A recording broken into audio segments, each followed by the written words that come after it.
Alright, quick disclaimer before we start this video. So I originally filmed the content about a couple weeks ago, and I've been working on this for a long time now. I've had a hard time, streaming and getting into content creation. So now that I'm finally here, I don't want to scrap my first video. So please be patient with me. Even though the CEO of G2 posted some questionable tweets, just take this as a whole, right? As one person, he might have been in the charge of the organization, and what he did was really questionable, and I do not agree with it. But my video does not talk about that at all. So just please focus on the point of the video, and I hope you enjoy it. All right, thanks, guys. Taken down. It's all up to Dapper. He's going in for the stick, halfway at least, ready to take the fight up above, and Cold Dementus he made it! No! at just the right moment. 13 Oh to my 11. God. G2 have won the series, and Sentinels are dethroned. At long last, G2, the Kings. What you just witnessed was a truly historical moment back in September of 2021 when Sentinel was undefeated until then, and then it got beat by G2. So, as a quick introduction, today I'm ready to share with you the secret formula that made G2 so successful at beating Sentinels. All right, so stick with us and we'll get right into it.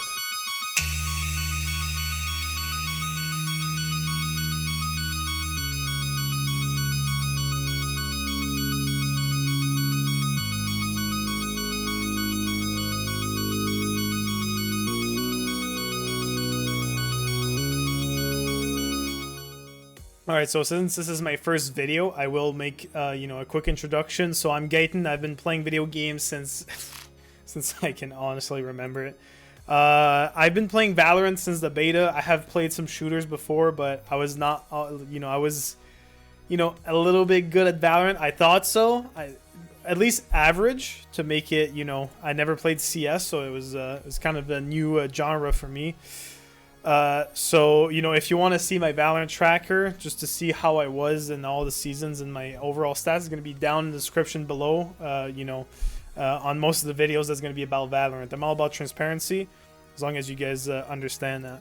So just to let everybody know, I was an average silver gold player for the first couple, I would say first year I played, and until I came across this aim routine.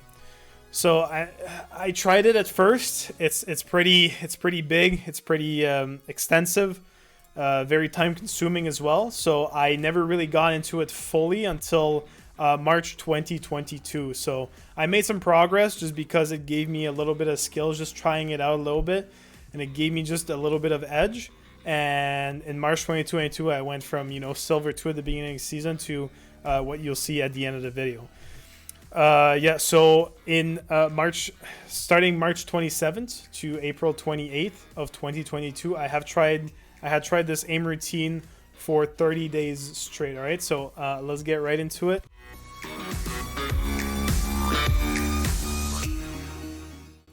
All right, so let's get in depth with that aim routine. So basically, just before we go dive into it, I came across this aim routine because I was so desperate and I was so stuck in an elo that I thought I didn't deserve, that I got a session on Pro Guides with an Immortal player, and he happened to have a document that he then gave me, and that is probably the thing that I've gotten the most value out of that meeting with him. So let's get right into it. So basically, that's the Google Doc he gave me. It's the same thing. I hope he doesn't mind, and I don't even remember his name. It's been a while now. It's been basically a year since last time I talked to this man. And this is what he gave me. So I'm French, so I understood a little bit of what is on here, and he went through with me and made sure I understood everything. So basically, how G2 does their aim routine is basically they have 5 different days where they focus on 5 different skills that you wanna master with your aim. So the first day is focused on hand speed. So here you will go through, you know, burst flick, micro shot, spider shot, and motion shot on the speed setting 10 times each. Which then after you're going to play as much deathmatch as possible. So here that means without sound, only flicking, and trying to go for one tap. So no spraying at all. If you want to play, you know, with sheriff or with guns that only hit once. That's a good way of doing it, but I would recommend just playing with the guns that you usually play with. So this is the first day. Second day here is angle holding, peeking. So basically different exercises here that will make you practice that angle holding. And then this one's different, so as many deathmatch as possible, but with the sound on and, you know, holding angles. So you're trying to hear where the guys are coming from, and then, you know, trying to aim. And so from what I understood, the without sound and with sound. So the with sound here, you know, you can't really hold an angle if you don't know when the guy is coming, and that'll train you for the real in-game, you know, skills that you're trying to develop. But without the sound makes it so that it's a little bit harder, and then you rely less on your sound, because I've been in through multiple games where, you know, people will say, oh, I heard him in a different spot. You know, it's all about flicking. All they have is just like, you know, flicking, and hand speed is no sound. This way you're only focusing on you know, what's important. So same thing, third day here is focused on flicking. So basically 4 exercises, 10 times each that you will have to do them. And they focus on flicking. Again, as many deathmatch as possible without sound. And, you know, they say just press W. So this one you're trying to go for more just going around and flicking on heads and trying to make the most out of those death matches. The fourth day here is mouse speed and mouse control. So a little bit of speed, a little bit of flicking exercises. You know, and these, you know, some of them have 10 times each, and some of them have 5 times each. So really, I don't know what the difference is. It's probably just because it's not as important, or they're trying to, at the end of the week here, they're trying to have a little bit less of practice and more games maybe. So that wasn't really explained too much, but, you know, I just went with it. Here, instead of death matches on this one, you're going to spray control your Vandal and then spray control your Phantom. Alright guys, quick intermission just so I can show you exactly how the guy from Pro Guides showed me how to do this exact part to practice your recoil patterns. So basically you just go into Valorant, go into practice shooting range, pretty easy stuff. And then basically, you know that part where it's around right here to practice with either the length, whatever, like how far to practice your shot, and then you can see exactly where your bullets are landing. That's the best way to actually go and practice that. So basically you're just gonna come here. You can put it a little bit further if you want. I like to just keep it at 5 meters. Actually, no, never mind. Let's go to 10 meters. And then you can see in here, whenever you hit, you'll see your shots hitting both in here and in here, right? So basically, for about 10 minutes, you'll just go side to side, and then you just try to, you know, maybe aim at the head and just try to land your shots in the same grouping, and then both standing up and crouching down. This way, when you look at here, they're all in the same area. You'll do the same thing with the Vandal, and then so on and so forth. And what I'd like to also do, a little bit of what I added into this from other aim routines, is either go into practice here and then practice your flicking. I got this from Sabrosa, or a lot of pros actually do it. So either this and then go with the Phantom after, just some one shot, and then you can also just start recoiling like this, or even come on top of here just to practice your recoil pattern. And then last but not least, if you're getting pretty good at everything and you want to improve a little bit, you can start practicing your what do I call that? the counter strafing, sorry. So basically you're just gonna go here, and then just keep going, and then try to hit your bullets into one spot. Oh, let's see, might need some practice. And then when that's good, try to hit 2 bullets in the same area, just to get the feel of it. And that way when you get into death matches or even games, you can just go for muscle memory. And then if you're really good at it, you can try to follow your... I'm not really good at it, boys. Like, I'm telling you, I have a full-time job, you know, and I'm a casual gamer just like you, right? So if you can't do that, it's completely normal, dude. Like, the pros are doing it like pretty easily, but for us, you know, we're just out here doing our best, right? So yeah, that's pretty much it. So let's get back to the video, right? And finally, the last day is about tracking. Sorry, so I thought I read flicking. Tracking. So 4 exercises that will focus on tracking.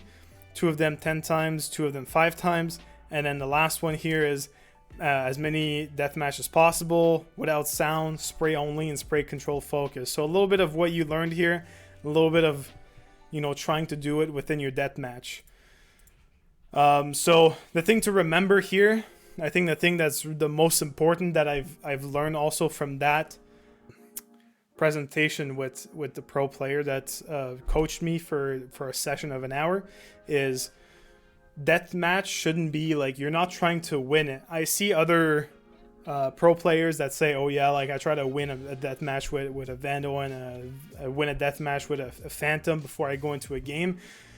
Honestly, if you're an average player, you shouldn't focus on that because you're going to spend all night trying to win death matches, all right? You should focus in death matches on what's important. And here, what's important is literally just working on those points for each day, all right? So I'll translate it. I'll have a Google Doc ready in the description, and then this way you guys can follow it in the future.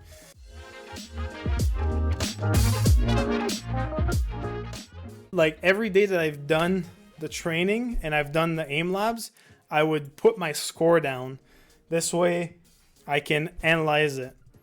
So basically, I've analyzed all of my scores. So as you can see, like every single day I put in how much, you know, what score of each and how much deathmatch I've played or not. Maybe I just forgot here, who knows. How much, you know, time I took to practice the range routine and everything, and so it's a little bit more transparent so that you guys can see everything that has, and then a little bit of extra stuff at the bottom here. So as you can see, I went from March 27th up here all the way to April 28th, and you might have also seen that after 2 weeks of going crazy with the aim routine, I started, instead of playing 10 of each every day, I started playing 5 of each.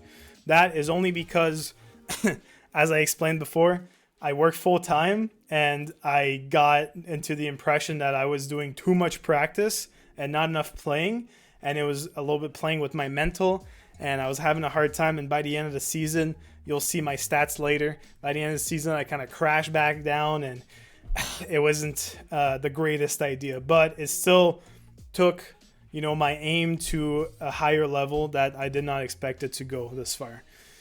All right, so so let's go into more of the analysis of this. So basically, I took all of my matches and I took all of the data that I got from every single instance of every single exercise I played for every single day, and then I put them in a graph so that it's easier for you guys to see and determine for your own perspective if it was worth it or not.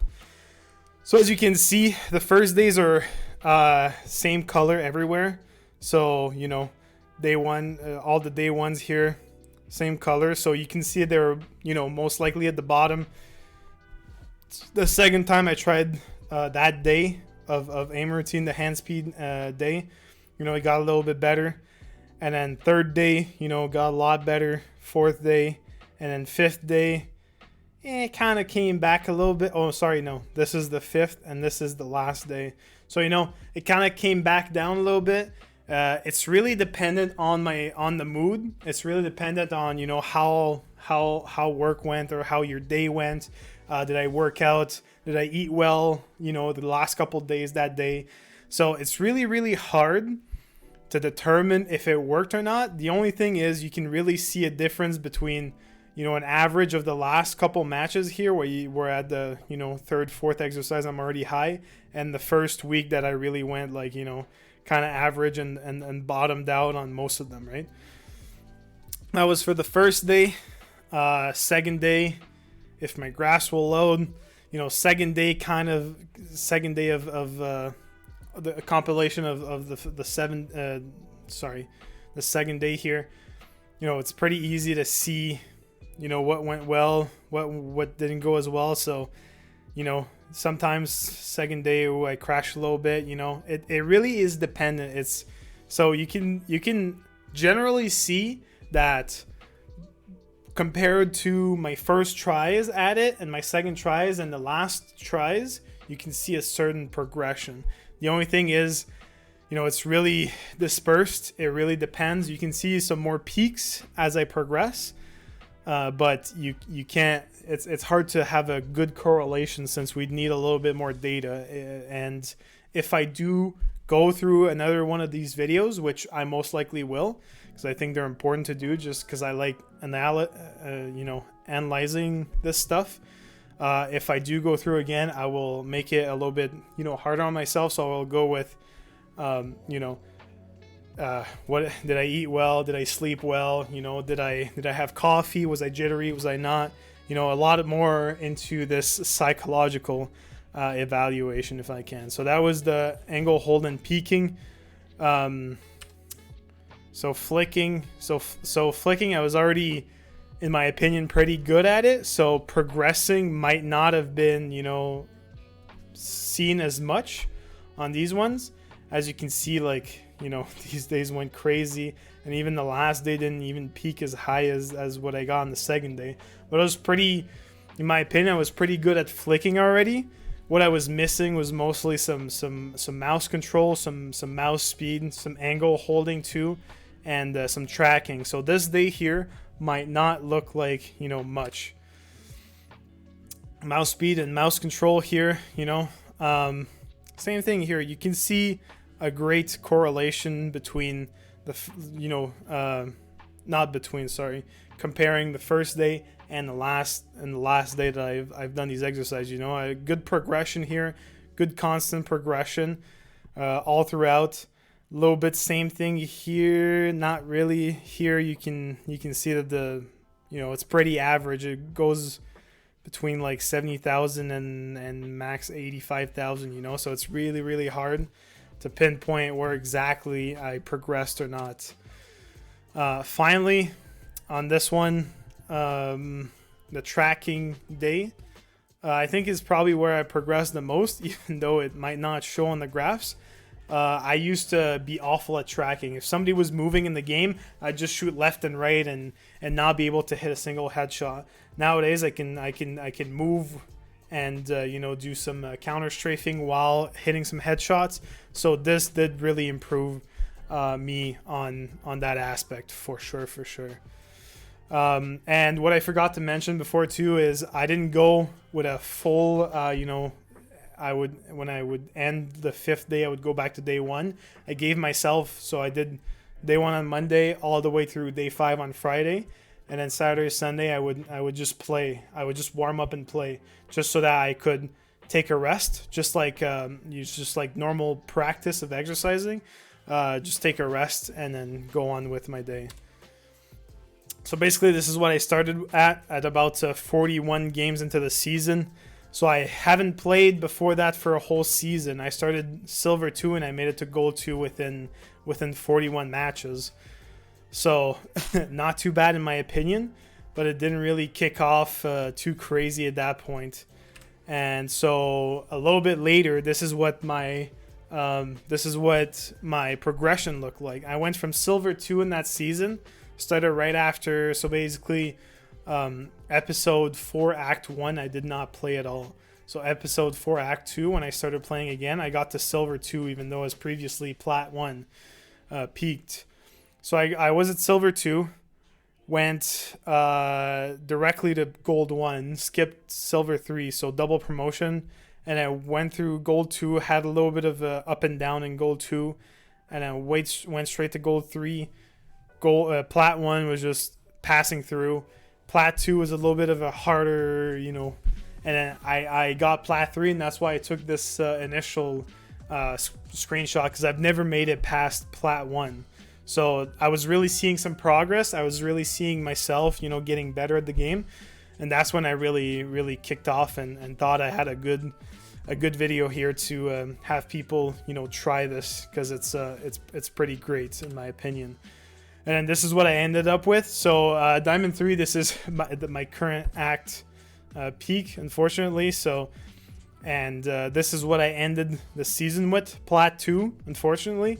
But you'll see what I peaked at in this season. So that's some pretty good stats. I'm a smoke main, you know, and you know, maintaining a 1.08 KD with a smoker as a main, I think is pretty good in my opinion. I had a pretty good win percentage, and it was a lot higher at the beginning of the season, and then the more I won, the better opponents I got. And when I hit plat 3, you know, I was battling some diamond 2s and 3s in most of the games, so it was a rough time for me, but it still worked. And so this is what my current Dorito look like for episode 4 act 2. So basically I made it to diamond, you know, made it up and down in there, and eventually back down to plat 3, and eventually back down to plat 2 right before the end of the season. It was quite unfortunate, but I did end up making it from silver 2 to diamond 1 within one season.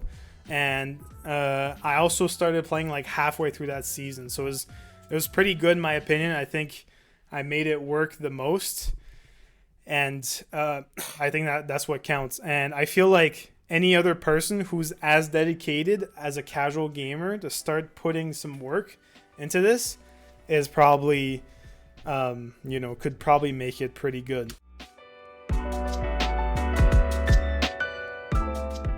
So you know, just before we end this video, I just want to give my 2 cents on this. So basically, I know I'm not a professional gamer. I know I'm not a professional Valorant player, but I think here there are some takeaways from this. So the first one I think is this aim routine, in my opinion, is probably one of the greatest out there. It really pinpoints, you know, kind of like an exercise regimen. It basically gives you what you're trying to focus on and which day those are dedicated for. And if you go through those days, eventually after a week or 2 or 3 of trying it every day, and maybe for a month or even 2 months, you'll get there. Only hiccup is the volume. Playing 10 times a single exercise on aim lab can get tiring mentally really fast.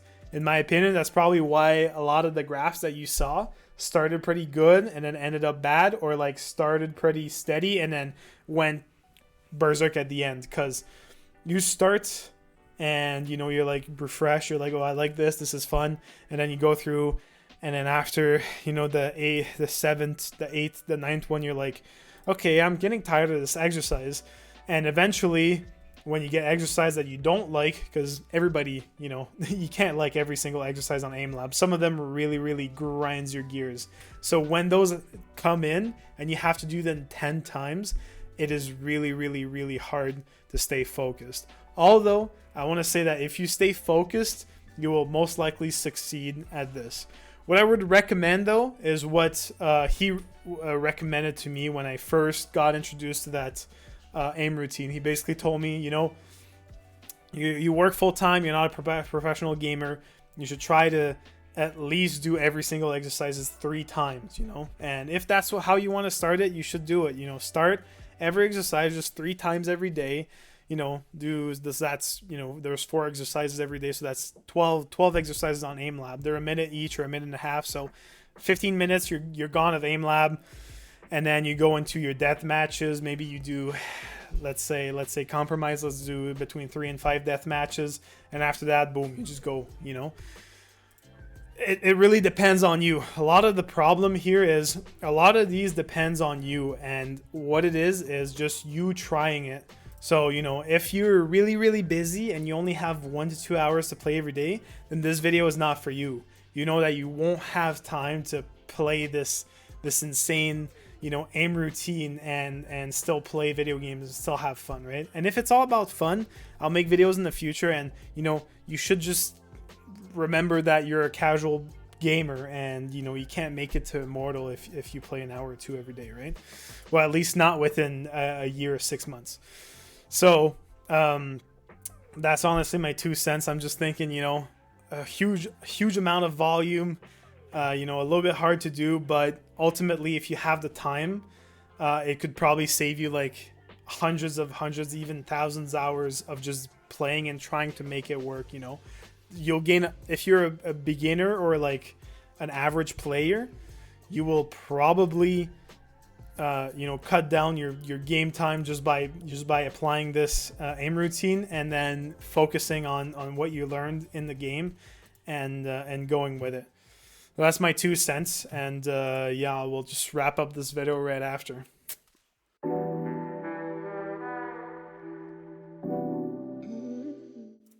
Alright guys, well, I hope you enjoyed this video. I'll try to make more of these in the future. I want to make a lot of, you know, just basic guides for casual gamers who just wants to enjoy the game, maybe also enjoy some content about the game, about somebody they haven't seen before, or just somebody who's not a pro player generally, right? I just feel like a lot of pro players will give you some crazy routine that you're like, man, I don't have time for this, or like, how do you expect me to go through this? Or like, this is like, everybody's different, right? The way Tens aim, the way, you know, Shazam does something, like everybody has a different way of aiming, and everybody has a different way of training.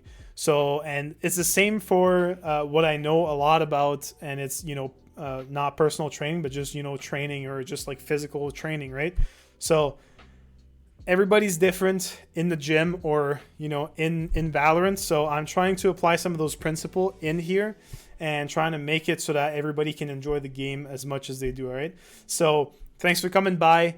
Don't forget to you know, if you like the video, please you know, subscribe and turn on the notification bell. I'll try to be posting a lot. I'll probably be posting, you know, during the week and stuff, a lot of my, you know, streaming and maybe some highlights. And then during the weekend, I'll try to make some bigger videos, and hopefully we'll get this going. All right, thanks for showing up, boys. Don't forget to follow me on Twitch, and on all my socials. They're all linked below or on my channel. And I'll see you guys next time. Peace.